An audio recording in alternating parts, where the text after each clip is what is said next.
NAB نے اپنا شکنجہ کس لیا ہے۔ سیاسی جماعتوں کی رہنماؤں اور قائدین کے خلاف ریفرنسز کھل چکے ہیں۔ آصف علی زرداری ہوں یا یوسف رضا گیلانی نیب کے رادار پر اس ٹائم آ چکے ہیں، اور یہی نہیں 24 اکتوبر کو انہیں طلب بھی کر لیا گیا۔ نون لیگ کے رہنماؤں کو بھی نیب حاضری کے پروانے جاری کر دیے گئے ہیں، جبکہ سابق چیف جسٹس عمر عطا بندیال نے جاتے ہوئے نیب ترامیم کا جو کل عدم قرار دیا تھا، جس کے بعد نیب نے پھر سے سیاسی جماعتوں کو پروانے جاری کرنا شروع کر دیے۔ لیکن دلچسپ بات اس سے یہ ہے کہ نیب تاحال ابھی تک ان رہنماؤں سے کوئی بھی ریکوری کرانے میں ناکام ہی رہا ہے۔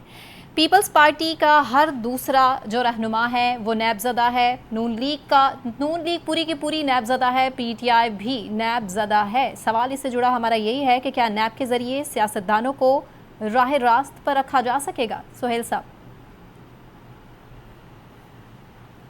سنا گزارش یہ ہے کہ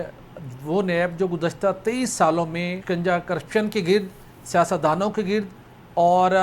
وہ افسر شاہی جن کے ہاتھ مبینہ طور کے اوپر اگر کرپشن میں رنگے تھے، ان کے گرد اگر وہ شکنجہ نہیں کر سکا تو اب 2 3 4 مہینوں میں 1 سال میں وہ کیسے شکنجہ کر سکے گا؟ اور اس کے ساتھ وہ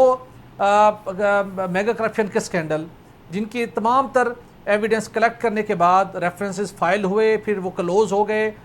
ریکارڈ داخل دفتر ہو گیا، دوبارہ بڑی گاڑیوں کے اندر ریکارڈ اب لایا جا رہا ہے نیب کی کورٹس کے اندر۔ جب یہ پروسیڈنگ چلیں گی تو بڑے بڑے انکشاف سامنے ہوں گے کہ جو بچے کچھے ایویڈنس تھے شاید اب وہ بھی نہ ملے۔ گزارش یہ ہے کہ ہم نہیں، عام سیاسی مبصر نہیں، اس ملک کی اعلیٰ عدلیہ یہ کہتی رہی ہے کہ نیب کا جو مقصد تھا اس نے کبھی وہ فلفل نہیں کیا۔ نیب کے ادارے کو پولیٹیکل انجینئرنگ کے لیے استعمال کیا گیا، یہ ایک جانب اعلیٰ عدلیہ کہہ رہی ہے۔ اور جو ہمارے سیاسی مبصرین ہیں وہ یہ کہتے ہیں کہ جتنے بھی بڑے لیڈرز بنے ہیں، نیب کی جس کو نوٹس کی طلبی ہوتی تھی، نیب اس کو انویسٹیگیشن کے لیے بلاتا تھا، گرفتار ہوتا تھا، کہتے تھے کہ اب یہ لیڈر بن گیا۔ جن شخصیات نے ان کرپشن کیسز کے اندر جیلیں کاٹی، یہ ابھی بھی ہمارے سیاسی مبصرین کے اس بات پہ اتفاق ہے کہ یوسف رضا گیلانی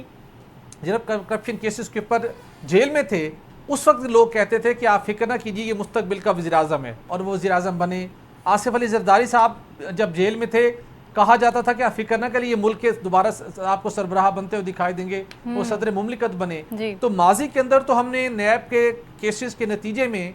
کرپشن کا خاتمہ ہو تو نہیں دیکھا، لیکن جن لوگوں کے خلاف کارروائیاں ہوئیں ان کی سیاست اور ان کا اقتدار ضرور عروج پر پہنچا۔ تو یہ ایک عجیب قسم کی نیب کی کارروائیاں ہیں کہ جس سے کرپشن کا خاتمہ ہونا تھا وہ خاتمہ نہیں ہوتا۔ اور پاکستان بھی کرپشن کے جو انڈیکس انٹرنیشنل ٹرانسپیرنسی انٹرنیشنل جاری کرتی ہے، اس میں مزید کئی درجے ہماری تنزلی ہوئی کہ نیب کی کارروائیوں کے نتیجے میں نیب کی پریس ریلیزز جاری ہوتی تھی کہ نیب نے 450 ارب روپے 460 ارب روپے جمع کر کے قومی خزانے میں جمع کروائے ہیں۔ جس دن ایک دن پبلک اکاؤنٹس کمیٹی نے سارا حساب کتاب مانگا تھا تو نیب نے وہ حساب کتاب فراہم کرنے سے پہلے انکار کیا، پھر چیئرمین نیب، سابق چیئرمین ہے پبلک اکاؤنٹس کمیٹی کے سامنے وہ پیش نہ ہوئے، تو وہ 460 ارب کہاں تھے، وہ پریس ریلیز کی حد تک تھے۔ خوبصورت ہینڈ رائٹنگ کے ساتھ پریس ریلیزز جاری ہوتی رہیں، تو اب تک تو اس کا ٹریک ریکارڈ یہ ہے۔ تو مجھے تو امید نہیں ہے کہ اب دوبارہ جو نیب کے کیسز کھلنے جا رہے ہیں، اور جس بینچ نے جس بنیاد کے اوپر جس انٹینشن کے ساتھ اس قانون کو الیکٹڈ جو ریپرزنٹیٹیو ہیں، منتخب عوامی نمائندے ہیں، ان کی حد تک قانون کو سسپینڈ کیا ہے جس بینچ نے، وہ بھی معاملات وہاں پہ supreme court practice and procedure bill کے ٹیک اپ ہونا ہے کیس، اور اس کی درخواستیں بھی وہاں پر فائل ہونی ہیں۔ تو قانونی لحاظ سے بھی کوئی اس کا مستقبل دکھائی نہیں دے رہا، اور عملی طور کے اوپر بھی نیب اگر یہ کیسز چلاتا ہے تو ہمیں کوئی آثار دکھائی نہیں دیتے کہ کسی بھی میگا کرپشن کے سکینڈل کو یہ نیب منطقی انجام تک پہنچا سکے۔